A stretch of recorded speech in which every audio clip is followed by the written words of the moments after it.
நாடாளுமன்ற நிதியிலிருந்து நான் 15 லட்சம் தரணும்.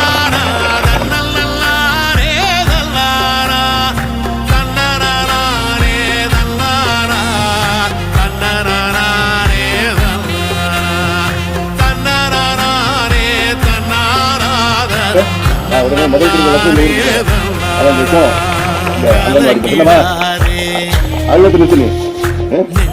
அழுவாத இன்னும் கஷ்டமா நீ அழுகுனா இன்னும் கஷ்டமா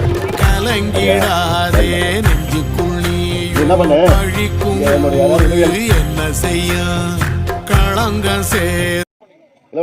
அவர் வந்து முன்னாள் எம்எல்ஏ அவரு ஆற்காடு எம்எல்ஏ அவர் நம்பர் வாங்கிக்கோ.